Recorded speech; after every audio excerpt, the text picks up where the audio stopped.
बहू का असली घर। औरत का असली घर कौन सा होता है? उसका मायका या ससुराल? चलिए इस कहानी में जानते हैं। मानसी को घर सजाने का बहुत शौक था। एक दिन मानसी अपने पिताजी से कहती है, पापा, कल आते वक्त सड़क के किनारे लगे रंगीन गमले लेते आना। छत में छोटा सा गार्डन बनाऊंगी। अरे 2 महीने बाद तेरी शादी है, ससुराल जाकर ही सजाना, वही तेरा असली घर होगा। और फिर मानसी की शादी नारंग से हो जाती है। नारंग का घर होता तो है बहुत बड़ा, लेकिन पुराने तरीके का। फिर एक दिन, माँ जी देखिए, मैंने ड्राइंग रूम सजाया है। ये नया बड़ा टीवी और सोफे कैसे लग रहे हैं माँ जी? अरे ये सब नहीं चलेगा। यहाँ मेहमान आते हैं तो आराम से खटिया में बैठेंगे, सोफे में कहाँ पीठ सीधी करेंगे। और रंगीन टीवी का रिवाज हमारे घर में अभी नहीं आया है, समझी?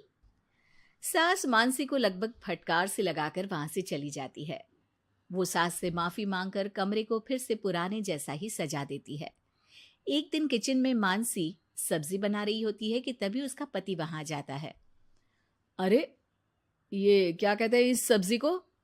परवल जी, हमारे मायके में तो खूब बनती है। आज मन था खाने का तो सबके लिए बना दिया। अरे खाने का मन हो तो अपने घर पर जाकर खाओ ना। अब मानसी समझ जाती है कि पिता ने उसका दिल रखने के लिए ये कहा होगा कि ससुराल ही उसका असली घर है, जबकि उसका असली घर तो उसका मायका ही है।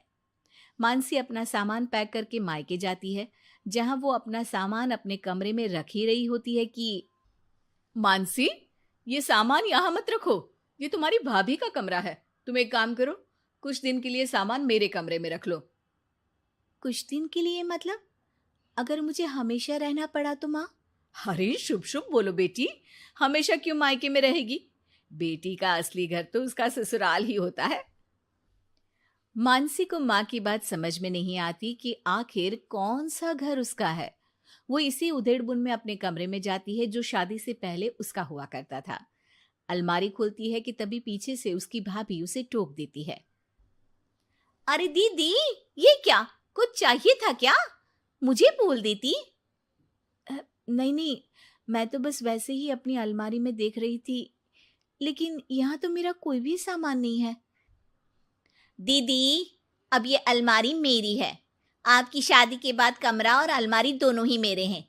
अगर आपको यहाँ आना है मेरे कमरे में या अलमारी से कुछ चाहिए तो आप मेरी इजाजत ले लीजिएगा। मानसी को भाभी की बात बहुत बुरी लगती है। वो सीधे माँ के पास जाती है। माँ, वो तो मेरा कमरा था। हाँ बेटा था, लेकिन अब तो तेरी अलमारी तेरे ससुराल में है ना। हाँ, लेकिन वहां तो मैं अपने अनुसार कुछ भी नहीं कर सकती। हर बात पर सास से पूछना पड़ता है। उनके कहे अनुसार ही घर पर रहना पड़ता है। और अब यहाँ भी तुमसे और माँ से पूछना पड़ता है। तो फिर मेरा घर कौन सा है माँ? तभी वहां मानसी की भाभी आ जाती है और वो बहुत ही समझदार महिला होती है। अरे ये तो बहुत सरल है मानसी। तुम ससुराल जाओ और कुछ महीनों तक मेरे कहे अनुसार चलो। इस सवाल का जवाब तुम्हें खुद ही मिल जाएगा। भाभी उसके कान में कुछ बातें कहती हैं, जिसे सुनकर मानसी अपने ससुराल चली जाती है। अरे आज सुबह सुबह काम वाली के लिए दरवाजा किसने खोला? घर पूरा साफ, किचन भी पूरा साफ। माँ जी, आप रोज सुबह 5 बजे उठती हैं, ये मुझे ठीक नहीं लगता। इसलिए आज काम वाली बाई के लिए मैंने दरवाजा खोल दिया। थोड़ी देर के बाद मानसी ससुर के पास नाश्ता और दवाई लेकर आती है। अरे मानसी बेटा तुम। हाँ पापा, आप समय पर नाश्ता करके दवाई ले ले। मानसी पति के लिए टिफिन पैक करती है और पति को देती है। अरे मानसी, आज तो मेरी अलमारी बहुत साफ है और आज खाना भी मेरी पसंद का। क्या बात है। धीरे धीरे मानसी ससुराल वालों में सबका ख्याल रखती है, सबका ध्यान रखती है। एक दिन, ये क्या है मानसी? अब माफ करिएगा मम्मी जी, आपके मना करने पर भी मैं एलईडी टीवी ले आई। काम करने के बाद जब मैं फ्री होती हूँ ना, तो टीवी देखने का बहुत मन करता है। ब्लैक एंड व्हाइट टीवी में मुझे समझ में नहीं आता, इसलिए अपने कमरे के लिए कलर टीवी मंगवाया था। अरे बेटा, तेरा घर है, अपने कमरे में क्यों? ड्राइंग रूम में ही टीवी लगवा दे, हम भी देखेंगे। मानसी सास की बात सुनकर खुश हो जाती है। अरे मानसी, याद है एक सब्जी खाने का तुम्हें बहुत मन था, तो वो सब्जी बनाओ ना, हम सब लोग भी वही खाएंगे। लेकिन वो तो यहाँ पर बनती नहीं है ना। अरे भाई, किचन तुम्हारा है, इस घर की तुम मालकिन हो, अब तो तुम जो खिलाओगी वही खाएंगे हम। मानसी की समझ में नहीं आता कि अचानक घर वालों के व्यवहार में इतना बदलाव कैसे। वो अपनी भाभी के पास मायके जाती है।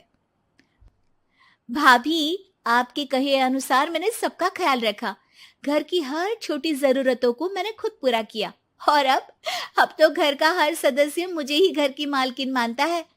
लेकिन ये क्या फॉर्मूला थी भाभी, समझी नहीं मैं। देखो मानसी, घर किसी एक का नहीं बल्कि पूरे परिवार का होता है। चार दीवारी ईंट कंकड़ से बनने वाला घर अपना तभी होता है जब हर व्यक्ति अपनी जिम्मेदारी समझ उन चार दीवारी को घर बनाए, और ये तभी मुमकिन होगा जब आप खुद उस घर को अपना मान कर रहें जहां आप रहते हैं। मैं समझ गई भाभी, लड़ाई झगड़ा चालाकी से कोई भी घर अपना नहीं हो सकता, फिर चाहे वो औरत का ससुराल हो या फिर मायका।